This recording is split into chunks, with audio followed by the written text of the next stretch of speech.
I'm Dave Greenwood, and this is Overcoming Distractions.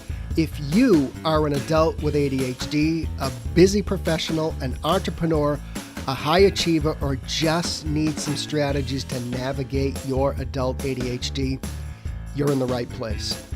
Who am I? I'm an entrepreneur with ADHD and the author of 2 books, Overcoming Distractions and Overcoming Burnout. I coach and mentor people just like you, and together we navigate the ups and downs of adult ADHD. From getting out of our own way to helping people just like you thrive in the workplace. That's what I do. Want more info on working with me? Hit overcomingdistractions.com. Ready? Let's get to today's podcast. All right, gang, we're back. It's Overcoming Distractions. You know who you are. If you're new, welcome. If you are a wise listener who has been with us for a while, welcome back. I always enjoy the downloads wherever they come from. So if you are that busy professional, as that super skilled promo announcer just said, you're in the right place. So PhD, CEO, executive, small business owner. If you're challenged with a little bit of ADHD, you think you have ADHD, then you're welcome. So, hey, we are going to talk about the power of the nervous system today. We're going to talk about maybe regulating that a little bit, maybe some things that might be going on in our subconscious mind.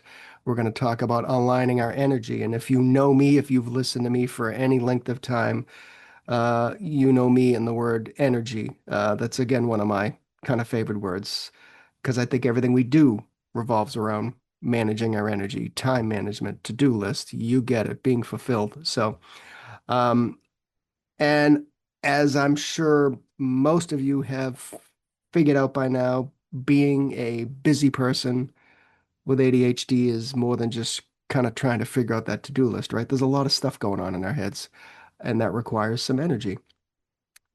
But some of us, we might have some stuff sticking around in our head for longer than we thought. So we're going to discuss that as well. I think any of us that call ourselves neurodivergent, ADHD, think we might have ADHD. As I said, we need to start thinking about managing our nervous system. It can be our friend. It can stop us in our tracks. And I think in some parts of our life, it can be maybe a barrier to making some important decisions or having some peace of mind or feeling fulfilled at the end of the day or the end of the week. So we're going to dig into that in just a second. But you know that I spend hundreds and hundreds of hours producing this podcast, right? So if you want to support it in just a tiny way, you can go to buymeacoffee/overcomingd, because they didn't let me spell out distractions for some reason. So it's buymeacoffee/overcomingd. You can buy me 1 coffee, you can buy me 3, you can buy me 5. My doctor's told me to cut back on coffee, but I'm not going to be listening to him. So let's just leave it at that.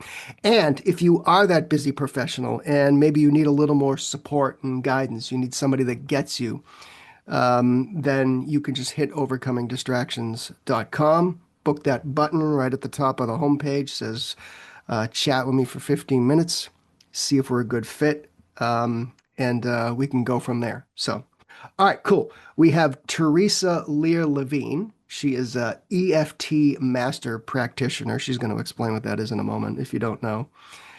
Certified hypnotherapist. And this isn't the hypnosis where you cluck like a chicken. So let's just make that perfectly clear. And she's the founder of Becoming More Me. She supports high achieving entrepreneurs, just like yourself. You have ADHD, maybe there's past trauma, maybe there's some limiting beliefs, alignment. We're gonna talk about how she creates that pleasure fueled lives, and maybe kind of minimize some of that anxiety and overwhelm. So welcome. Oh, thank you so much, David. It's fun to be here. I'm excited to be. It feels like my people, your listeners, because that's how I think about myself too. That kind of busy-minded ADHD entrepreneur. Thanks for Yeah, having me.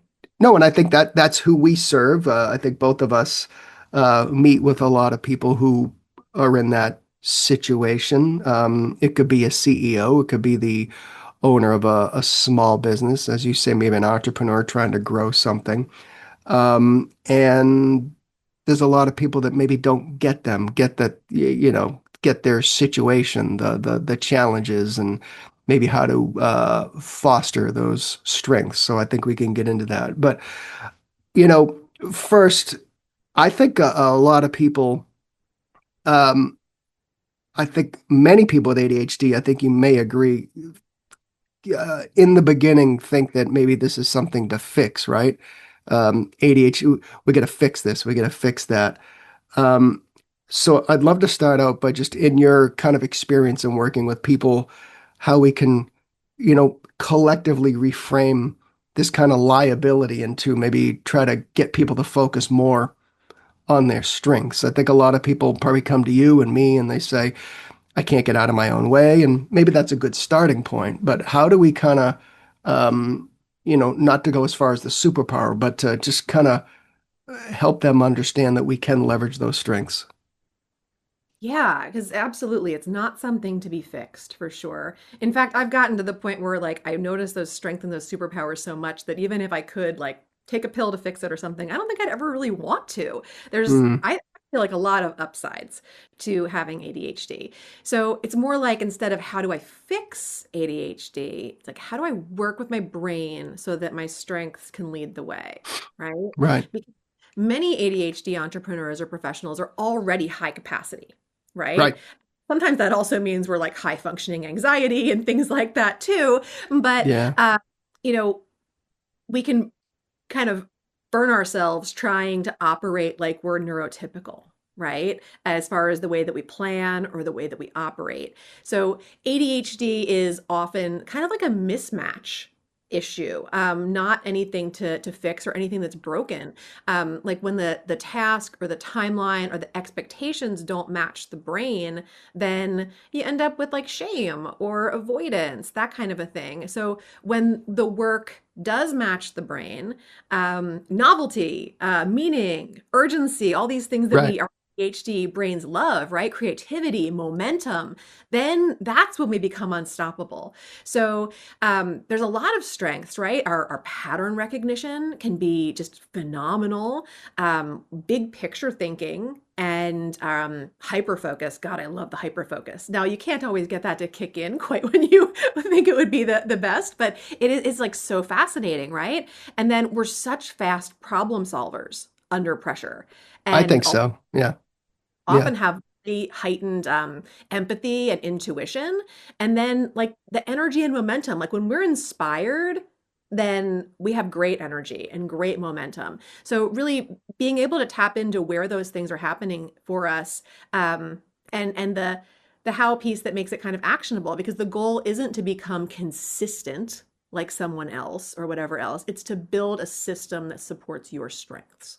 yeah, yeah. No, I agree. And again, I think we spend so much energy trying to manage uh, ways that might not totally work for us that we don't um, take the time for that inventory to say, you know what, these are the things I'm really good at, you know? So I had mentioned in a podcast a few episodes ago, I was listening to a book called The Science of Scaling. It's Dr. Benjamin Hardy.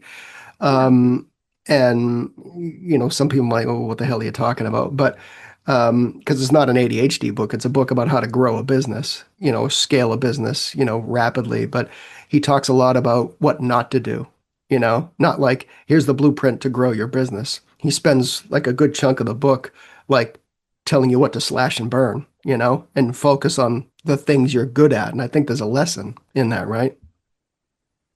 Absolutely. Absolutely. Yeah. And like we often don't take the time to kind of like figure out like how to leverage our strengths. I think that was one of the things. So getting into kind of the nervous system side of things, oftentimes ADHD entrepreneurs and professionals also have the anxiety component. It's very Right. common. And it can make it really difficult for us to feel safe slowing down to figure things out. And that was probably one of the most difficult things for me to like embody and integrate. But then once I did, it's like, like honestly, just the ability to slow down once a week for an hour to an hour and a half to plan my next week was such an unlock for me. Because usually I would sit down to try to plan the week ahead, and then I would just start trying to do the things instead of actually create a plan. Well, no, that's like a hallmark of like that busy person with ADHD. I mean, I've lost count about how many times where I've been working with somebody and I said, well, what do you do in the morning? Well, I just, I do my thing, get the kid on the bus, and then I just show up to my office and sit down at my desk and just kind of decide what to work on. And it's everything from that habit of doing that way to also like the logistical thing. Like, well, I work in a bunch of cubicles and, well, is there a conference room you can go in and just like peace out for a few minutes and just like Right. brain dump or just, we are, I think the busy person with ADHD, the entrepreneur, many are guilty of not hitting that pause button. And I think Oh, it's one of the yeah. most simple things we can do to just get our shit together, right? Right, because like Mhm. speed without direction is like it can look productive, but it's kind of like trying to like, sprint with your shoelaces tied together. It doesn't really Yeah, get you where you want to go. right. Yeah. So I know in my book Overcoming Burnout, and I will say it's not an ADHD book, although there's many references to ADHD in there. Um, we did talk about EFT. We talked about some other types of things that people did to start to get on a path of feeling more fulfilled and less stressed Mhm. and, kind of deal with everything that's been going on. So, for those that do not know what EFT is, or maybe they've heard of it, um, I guess, and even hypnosis, but let's start with EFT. So, how does that modality kind of help somebody support that emotional regulation and other things that maybe somebody may be challenged with ADHD? Yeah, for sure. So, just to kind of give a short synopsis of what EFT actually is, and then the what it does is really way more fascinating. It's a very simple, practical tool to calm your nervous system and help you to process what you're feeling. So, it puts together ancient Chinese medicine, which would be these meridian endpoints, these different places on our body where if you were to go have a massage or have acupuncture or whatever, they'd be working in these places because they know that's where the energy gets blocked. And any kind of disruption or blockage in our energy creates the dis-ease, whether that's a headache or whether that's focus issues when you're trying to do something, procrastination, any of that kind of stuff is some kind of an energetic blockage, right? And then it combines that. So we're actually tapping with our fingertips on these different meridian endpoints. We've discovered that there's about 9 of them that just really Mm, overhaul the whole system, even though we have thousands of these different meridians in our body. We only need about 9 of them to really get the results that we want. We combine that with modern day psychology. So, actually addressing and kind of speaking to the issue in an honest and truthful way. We're not trying to jump to the end result or avoid the way that we're actually feeling or be, toxically positive about it. We're really addressing the way that we actually feel. And in doing that, we can disrupt these patterns and we can also kind of like dislodge these energetic blockages. Because what's happening is that we're sending a signal pretty much immediately within the first few seconds of starting this process right to our amygdala, which is where, fight, flight, freeze, flee, flop, fuck, whatever. It's all the right. things that up. And we get to calm that first.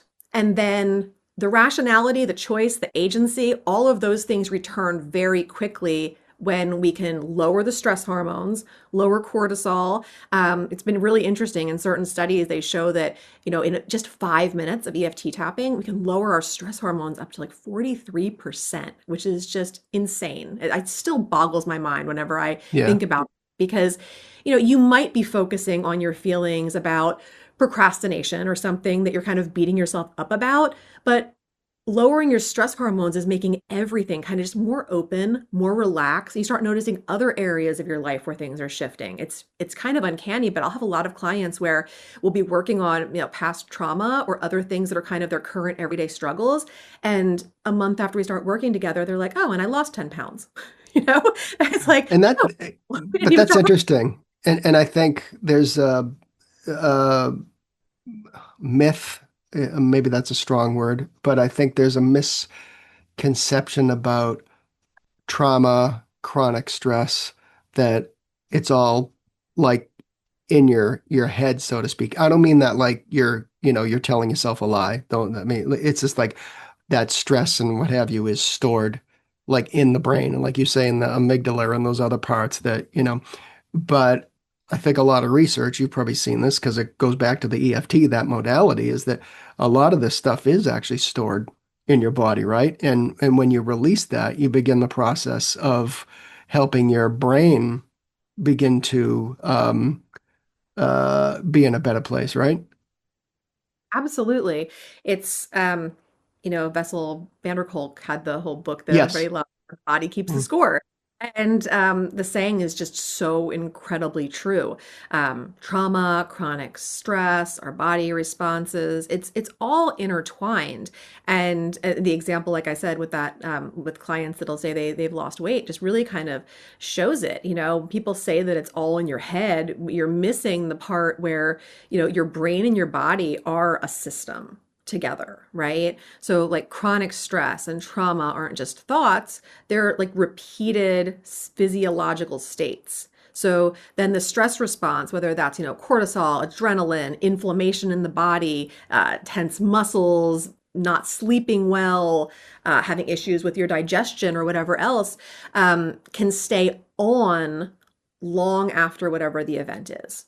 So Yeah. a lot of times those disruptions can continue, and it's kind of this cumulative like wear and tear that happens, and we see like long-term links um, between like the early adversity and the stress physiology, and then like later health outcomes too. So, and that's why like trauma-informed care matters. Right. Yeah. No, and I think you're seeing that term a lot more in the workplace and even in HR circles and where they're beginning to kind of understand that. So, I mean, I think that um, anxiety is common with people with ADHD, whether we kind of recognize it or not, right? We're in that kind of mode, and especially for like that uh high performer, the person in that demanding career, right? There's a lot of pressure, and then there's the pressure from home, and then there's the kids, and then there's just a million things going on. I've talked to a lot of people where like for example, like before kids, like, oh, I was crushing it in business, and all of a sudden, my son was born, and didn't happen overnight, but like 18 months into it, they're like, holy Yeah. crap, I can't keep up anymore. So, I feel like but did it for me, for sure. I mean, I'm a mom of four boys, so it was somewhere between the second one and the third one that, when you run out of like enough hands to hold them all at the same well, yeah, time, right. all Yeah. like the laundry becomes a mountain, and yeah, I I always know. wonder how like people like you, when I see them in the mall and I'm like, holy crap. Yeah, I mean, you never handle it all, but that's when I didn't get diagnosed with ADHD until I was 42, and it's not that it wasn't like there was never any doubt that it was there, but I'd had like three of Hello. my kids, the youngest at that point, had all been diagnosed, and I was like, well, maybe I should also get diagnosed so they feel less like alone in this because I know it didn't come from dad. And, Hmm. we can share that together, and it's actually been a really healthy part of our journey. I know my youngest before he was diagnosed was like hoping he had the diagnosis because he saw his older brothers like they're so creative and they're so amazing and I want to be like them and this is why I think I have ADHD. I'm like we really have flipped the narrative into being a very positive thing around here, and noticing when those superpowers show up. Right. Yeah. So on that, do you have an example of that pattern or that narrative, and how we, by trying to shift that, we can make some kind of lasting change that just benefits our ADHD brain. Like the narrative of it being like more of a superpower or a positive thing, or what? Yeah. Which And idea again, I do you think there's a lot of people that would disagree with the superpower word because I do think there are people that hear that and they go, well, you're not living in my shoes. But prefer? again, you Sure. talked about the creativity and all that. But I mean, how does the work in EFT and even hypnosis, does that help people begin to shift those patterns? And I'm not saying like, oh, I went to a Tony Robbins thing for 3 days and now I'm a completely different person, but it is a process, right? Yeah. So yeah, EFT can help with ADHD because a lot of what looks like I can't focus is actually nervous system activation, right? So overwhelm, pressure, boredom intolerance, Yeah. shame, fear of failing, all of these kind of things that come up pretty typically. I see them a lot in my world. When your body's in that state, then your executive function drops. And that's, a lot of people that are dealing with ADHD are looking for help with their executive functioning. And so you can have the best intentions and still feel like you're frozen. And then there's all those other, those states that we were talking about with the amygdala. So tapping can support in real life by like lowering the internal noise, calming that stress response so that, that feeling of, you've got a million tabs open in your brain or literally on your computer, like I do most days. And then discharge that emotional part of it so that it feels like less threatening or less like a flaw. It can also help with the emotional reactivity. A lot of us are very like rejection sensitive, and Hmm. there a lot of spiraling there after, a criticism or we receive an email that's tough to read or some kind of perceived rejection. Tapping can really help you to come back to a baseline faster. And then you don't lose the whole day to being in your head and, telling yourself stories, basically. You can get back to more of like the capital T truth of what's going on and more embodied and grounded and present.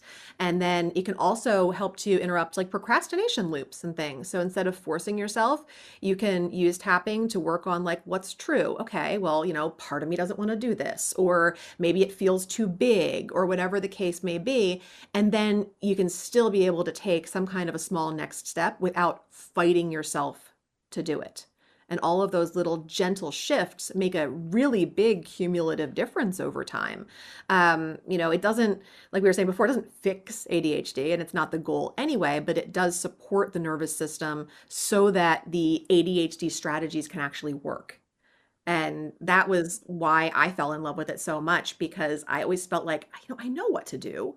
Smart person. I read a ton of books. I could tell you like the how I'm supposed to get whatever this thing is that I'm trying to do done. And then it was like hitting an invisible wall when I actually tried to implement the steps of it.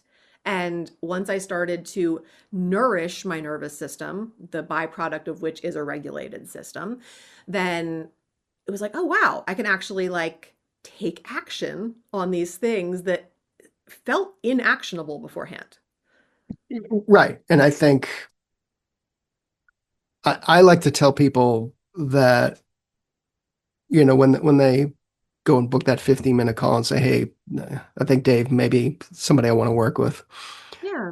I tell people that I do work on the mechanics of ADHD. So, I mean, I'm not a therapist, I'm not a doctor, you know, but we work on the mechanics or try to kind of figure out how to sort out those days, those weeks, focus on the strengths, those types of things.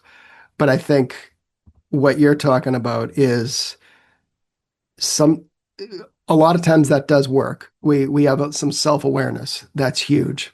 But I'm always trying to understand how somebody can slow down and kind of, and I think even by slowing down, and for example, going on Spotify and doing a 5-minute guided meditation can slow you down and that can help you just process things a little more clearly, right? And that goes back to your, comments about the nervous system. I think we leave that part out where it's just like, oh, cool. If I just buy a new, you know, red notebook and I put my to-do list, then cool.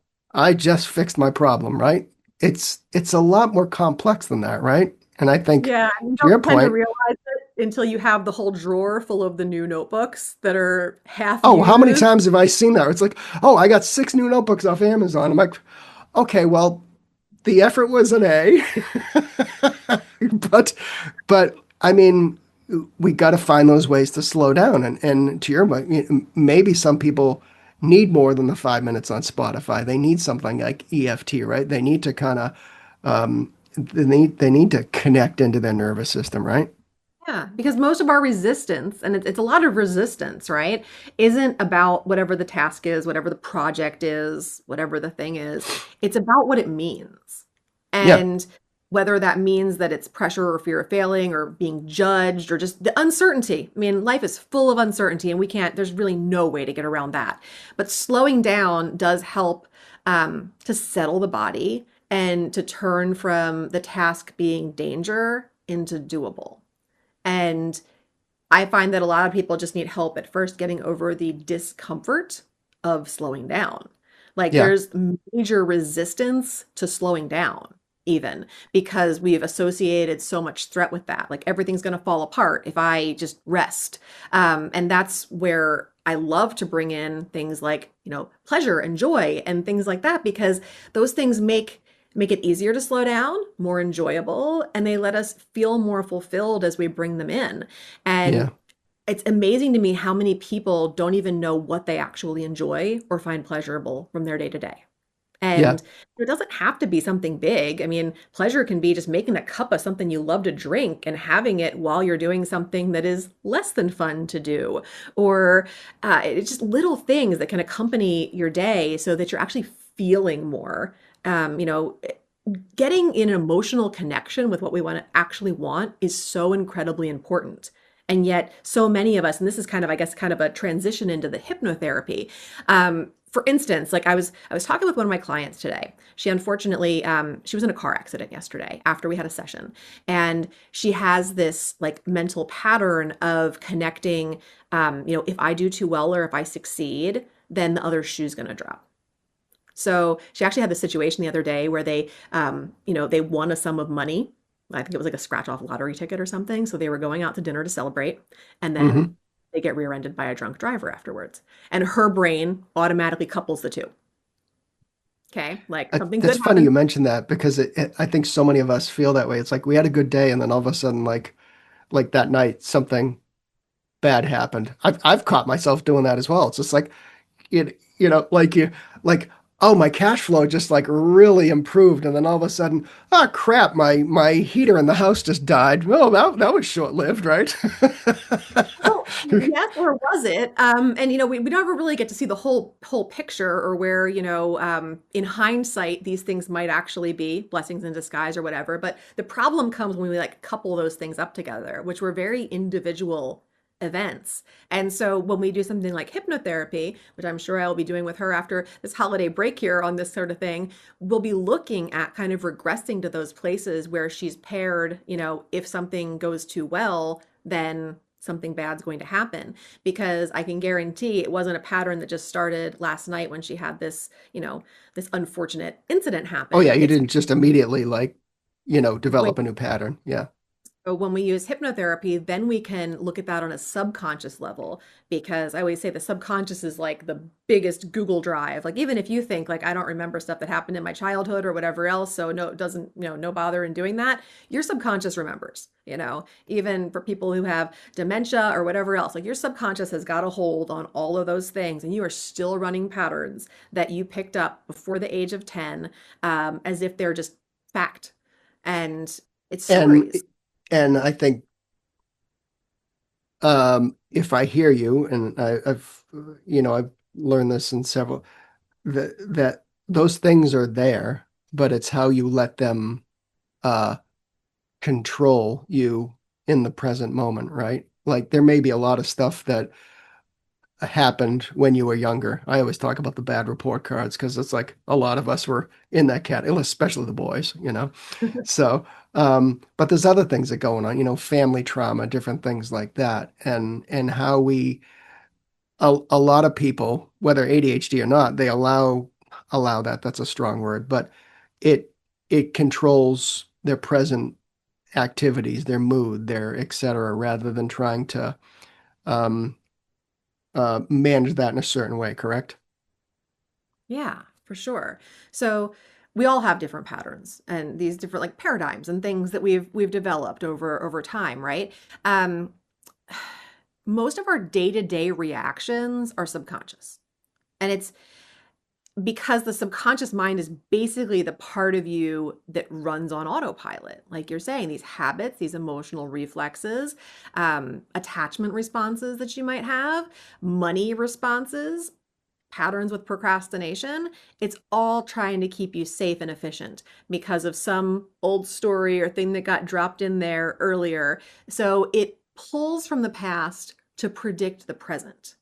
Yeah. And, that's how the past ends up steering you in the present moment. You're not reacting to, the email or the tone of something or a number in your bank account. You're reacting to what your system taught you that those things mean. I mean, we assign meaning to everything. So it's like, where and when did you assign the meaning that this was threatening or whatever else? So then hypnosis becomes kind of like a bridge there because it works at the level that the pattern lives. So if the conscious mind is the part that's like making plans and things, then the subconscious mind is the part that actually executes. Hmm. So you can know better. Like I felt like I did all those years. It's like, how can I know all this stuff? And yet I'm still showing up in this way that just does not align with how I want to be, behaving or relating or building a business or whatever else. Yeah. Um, and that's the frustrating part because you can still just do the old thing even when you know better because insight doesn't automatically update the program. So Well, we can that's a good point. Yeah. There's a lot of work involved in that, right?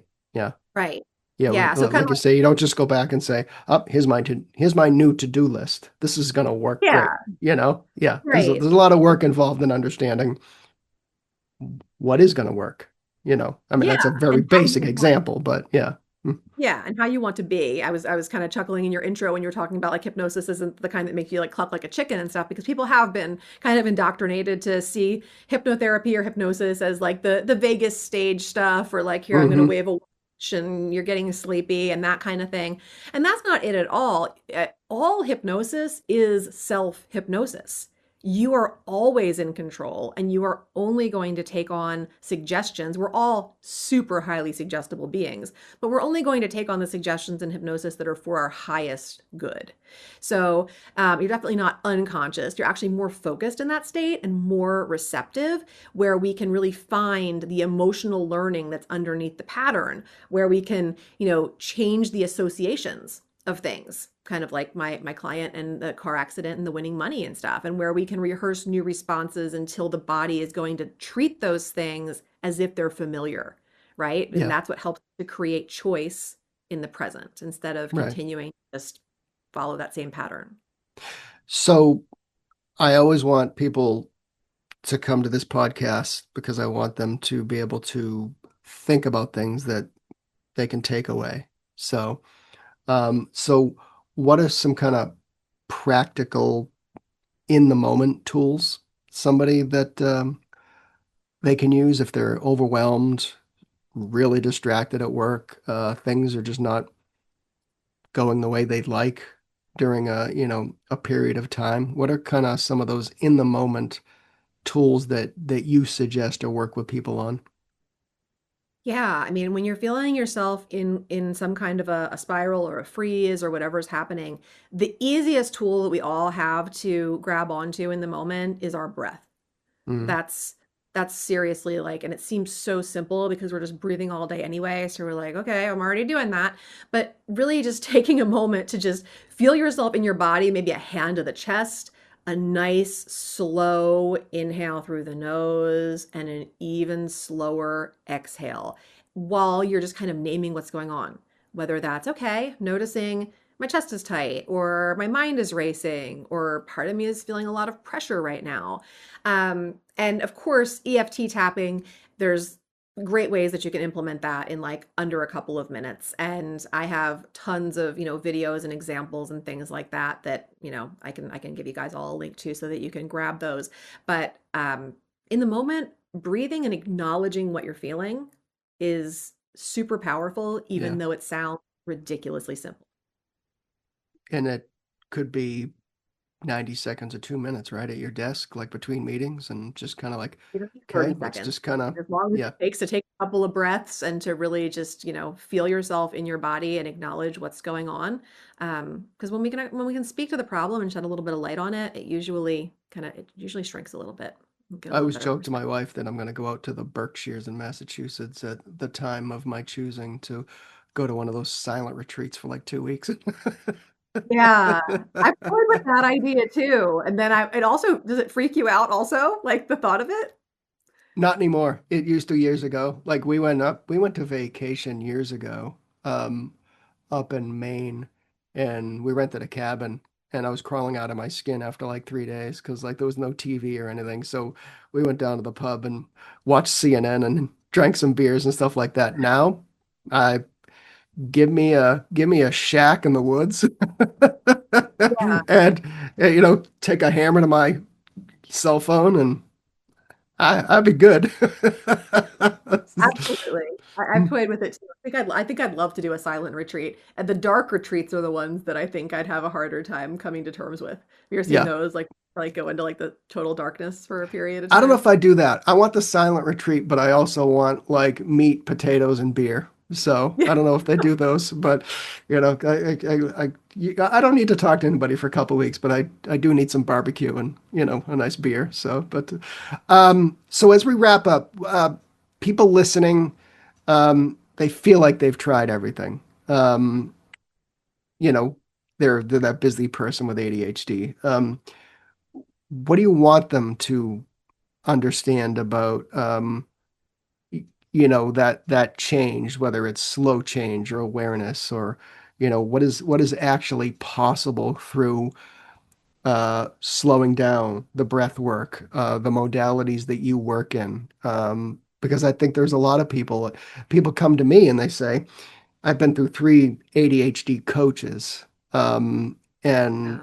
it was all just like ADHD kind of things. I mean, my experience comes from being an entrepreneur, being an executive, having to manage other people, all that, running my own, PR firm for 20 years. So, um, Right. but there are people who have tried a lot of things and worked with a lot of people, and maybe they haven't gotten what they want. So I guess in a very long-winded roundabout way, what do you want Yeah. people to understand about when they feel like they've tried everything? Yeah, and sometimes it's not about the modality, it's almost like about how it's delivered or who you're working with or taking guidance from. That the different perspectives can make such a difference in the way that, trying something new works. And, what changes things is not finding the perfect hack. We're all Yeah, looking for, easy way through, but it's about learning to work with what's actually like running the programming in the moment, the body's stress response, the emotional charge, the old protective programming. And the goal isn't to become, some consistent robot, it's about regaining choice. And when you're activated, you can come back to yourself later and faster. Um, just start smaller, follow through more, and not beat yourself up as much. Like that's really the big goal as far as I'm concerned. Like the more we can do that and just come back to ourselves faster, the more enjoyable it all gets. yeah.